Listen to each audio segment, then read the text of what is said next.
ಮಾನ್ಯ ಮುಖ್ಯಮಂತ್ರಿ ಸಿದ್ದರಾಮಯ್ಯನವರನ್ನು ಬೆಂಬಲಿಸಿ ಬೃಹತ್ ಸ್ವಾಭಿಮಾನ ಸಮಾವೇಶ. ಸಮಾಜದ ಕನಸುಗಾರ ಶ್ರೀ ಸಿದ್ದರಾಮಯ್ಯನವರಿಗೆ ಆದರದ ಸುಸ್ವಾಗತ. ದಿನಾಂಕ 5-10-2024. ಸ್ಥಳ ಮಾನ್ವಿ. ಸ್ವಾಗತ ಕೋರುವವರು ಕಾಂಗ್ರೆಸ್ ರಾಜ್ಯ ಯುವ ಮುಖಂಡ ರವಿ ಬೋಸ್ರಾಜ್. ಬನ್ನಿ ಬೆಂಬಲಿಸಿ ಪ್ರಜಾಪ್ರಭುತ್ವದ ಉಳಿವಿಗೆ ಧನಿಗೂಡಿಸಿ. ಜಾತಿ ಗಣತಿಗೆ ಸಂಬಂಧಿಸಿದಂತೆ ಒಳ ಮೀಸಲಾತಿ ಬಗ್ಗೆ ಸುಪ್ರೀಂ ಕೋರ್ಟ್ನಲ್ಲಿ ಆದೇಶವಾಗಿದ್ದು, ಒಳ ಮೀಸಲಾತಿ ಬಗ್ಗೆ ಸರ್ಕಾರಕ್ಕೆ ವಿರೋಧವಿಲ್ಲ. ಆದರೆ ಇದರ ಬಗ್ಗೆಯೂ ವರಿಷ್ಠರೊಂದಿಗೆ ಹಾಗೂ ಸಚಿವ ಸಂಪುಟ ಸಭೆಯಲ್ಲಿ ಚರ್ಚಿಸಲಾಗುವುದು ಎಂದು ಮುಖ್ಯಮಂತ್ರಿ ಸಿದ್ದರಾಮಯ್ಯ ತಿಳಿಸಿದರು. ರಾಯಚೂರಿನಲ್ಲಿ ಮಾಧ್ಯಮದವರೊಂದಿಗೆ ಮಾತನಾಡಿ, ಕಾಂತರಾಜ್ ಆಯೋಗದ ಜಾತಿ ಗಣತಿ ವರದಿಯನ್ನು ಪ್ರಕಟಿಸುವ ಬಗ್ಗೆ ಕೇಳಿದ ಪ್ರಶ್ನೆಗೆ ಉತ್ತರಿಸಿ, ಜಾತಿ ಗಣತಿ ವರದಿಯನ್ನು ಈಗಾಗಲೇ ಸ್ವೀಕರಿಸಲಾಗಿದ್ದು, ಈ ಬಗ್ಗೆ ಸಚಿವ ಸಂಪುಟ ಸಭೆಯಲ್ಲಿ ಚರ್ಚಿಸಿ ತೀರ್ಮಾನ ಕೈಗೊಳ್ಳಲಾಗುವುದು. ವರದಿಯಲ್ಲಿ ಸಣ್ಣ ಪುಟ್ಟ ದೋಷಗಳಿದ್ದರೆ ಅದನ್ನು ಸರಿಪಡಿಸುವ ಬಗ್ಗೆಯೂ ಪರಿಶೀಲಿಸಲಾಗುವುದು ಎಂದರು. ವಸ್ತುಸ್ಥಿತಿಯನ್ನು ಜನರ ಮುಂದಿಡುವ ಕೆಲಸ ಮಾಡುತ್ತೇವೆ. ಈಗ ಸುಪ್ರೀಂ ಕೋರ್ಟ್ನಲ್ಲಿ ಒಳ ಮೀಸಲಾತಿ ಮಾಡಬಹುದು ಅಂತ ತೀರ್ಪು ಬಂದಿದೆ. ಸೊ ತೀರ್ಪು ಬಂದ ಮೇಲೆ ನಾನು ಒಂದು ಸ್ಟೇಟ್ಮೆಂಟ್ ಕೊಟ್ಟಿದ್ದೀನಿ, ನಾವು ಒಳ ಮೀಸಲಾತಿ ಬಿಡ್ತಾ ಇಲ್ಲ. ಆಮೇಲೆ ಈಗ ನಾನು ಮಾದೇವಪ್ಪ ಸಮಾಜ ಕಲ್ಯಾಣ ಇಲಾಖೆ ಸಚಿವ, ಮಾದೇವಪ್ಪನವ್ರಿಗೆ ಹೇಳಿದ್ದೀನಿ, ಅದನ್ನು ಕ್ಯಾಬಿನೆಟ್ ಮುಂದೆ ತಗೋಬೇಕು, ಚರ್ಚೆ ಮಾಡಿ ಆಮೇಲೆ ಏನು ಮಾಡಬೇಕು ಅಂತ ತೀರ್ಮಾನ ಮಾಡೋಣ. ಆಮೇಲೆ ಹೈಕಮಾಂಡ್ ಜೊತೆಲೂ ಮಾತಾಡಬೇಕಾಗುತ್ತೆ. ಬಿಕಾಸ್ ಇದು ರಾಷ್ಟ್ರೀಯ ಇದು ಇಶ್ಯೂ, ಸೊ ಅಲ್ಲಿ ಕೂಡ ಮಾತಾಡಬೇಕು. ರಾಜ್ಯದ ಕಾಂಗ್ರೆಸ್ನ ವಿವಿಧ ನಾಯಕರು ವರಿಷ್ಠರೊಂದಿಗೆ ಚರ್ಚೆ ಮಾಡುವುದು ಸಹಜ. ಮುಖ್ಯಮಂತ್ರಿ ಬದಲಾವಣೆ ಬಗ್ಗೆ ಊಹಾಪೋಹಗಳು ಅಗತ್ಯವಿಲ್ಲ. ವಿರೋಧ ಪಕ್ಷಗಳು ನನ್ನ ಮೇಲಿನ ಸುಳ್ಳು ಆರೋಪಗಳನ್ನು ಮಾಡಿ ರಾಜೀನಾಮೆ ಬೇಡಿದರೆ ರಾಜೀನಾಮೆ ಕೊಡಲು ಸಾಧ್ಯವಿಲ್ಲ. ಸುಳ್ಳು ಆರೋಪಗಳನ್ನು ಮಾಡಿದರೆ ವಸ್ತುಸ್ಥಿತಿಯನ್ನು ಜನರ ಮುಂದಿಡುವ ಕೆಲಸ ಮಾಡುತ್ತೇವೆ ಎಂದರು.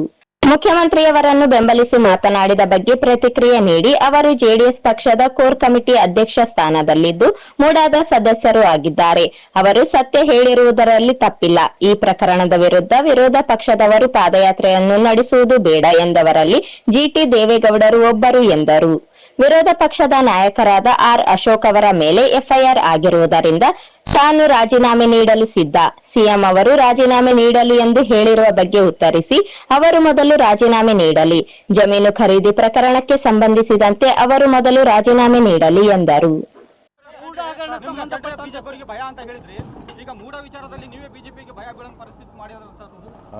ಬಿಜೆಪಿ ಅವರು ಕಂಡ್ರೆ ನಿಮ್ಮನ್ನು ಕಂಡ್ರೆ ಬಿಜೆಪಿ ಭಯ ಅಂತ ಹೇಳಿದ್ರಲ್ಲ, ಈಗ ಬಿಜೆಪಿ ಅವರು ಮೂಡ ವಿಚಾರ ಇಟ್ಕೊಂಡು ಸಿದ್ದರಾಮಯ್ಯ ಅವ್ರನ್ನ ಭಯ ಬೆಳೆಸಕತ್ತಾರಲ್ಲ ಅಂತ. ಯಾರು ಭಯ ಪಟ್ಟಿರು?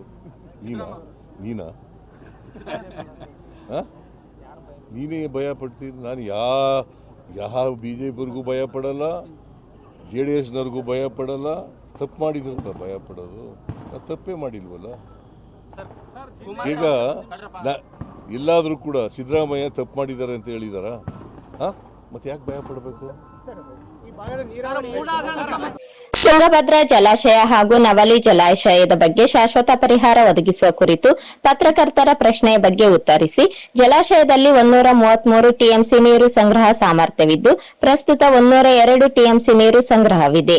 ಸುಮಾರು 30 ಟಿಎಂಸಿ ನೀರಿಗೆ ಆಗುವಷ್ಟು ಹೂಳು ತುಂಬಿರುವುದರಿಂದ ಕೆಳಭಾಗದ ರೈತರಿಗೆ ನೀರು ಬಿಡಲು ಸಾಧ್ಯವಾಗುತ್ತಿಲ್ಲ. 19ನೇ ಗೇಟ್ ದುರಸ್ತಿಯನ್ನು 5 ದಿನದೊಳಗಾಗಿ ದುರಸ್ತಿ ಮಾಡಿ ಬಾಗಿನ ಅರ್ಪಿಸಲಾಗಿದೆ. 19ನೇ ಗೇಟ್ ದುರಸ್ತಿಯನ್ನು 5 ದಿನದೊಳಗಾಗಿ ದುರಸ್ತಿ ಮಾಡಿ ಬಾಗಿನ ಅರ್ಪಿಸಲಾಗಿದೆ. ಸರ್ಕಾರ ಕೆಳಭಾಗದ ರೈತರಿಗೆ ನೀರು ಒದಗಿಸಲು ಅನುಕೂಲವಾಗುವಂತಹ ಕ್ರಮವನ್ನು ತೆಗೆದುಕೊಳ್ಳಲಾಗುವುದು ಎಂದರು. ಈಗ ನೋಡಪ್ಪ, 133 TMC ಇರಬೇಕು ಅಲ್ವಾ? ಈಗಿರೋದೆಷ್ಟು? 105 TMC ಇದೆ. ಸೊ ಸುಮಾರು 30 TMC ನೀರಷ್ಟು ಹೂಳು ತುಂಬಿದೆ. ಸೊ ಹಾಗಾಗಿ ಕೊನೆಯ ಬೈಲಿಗೆ ನಾವು ನೀರು ಕೊಡೋಕ್ಕಾಗ್ತಾ ಇಲ್ಲ. ಯಾಕಂದರೆ ಎಷ್ಟು ಅಚ್ಚುಕಟ್ಟು ಆಗಬೇಕಾಗಿತ್ತು ಅಷ್ಟು ಅಚ್ಚುಕಟ್ಟಿಲ್ಲ. ಅದನ್ನು ಮಾಡ್ತಾ ಇದ್ದೀವಿ. ಈಗ 19ನೇ ಗೇಟು ಕೊಚ್ಕೊಂಡೋಯ್ತು.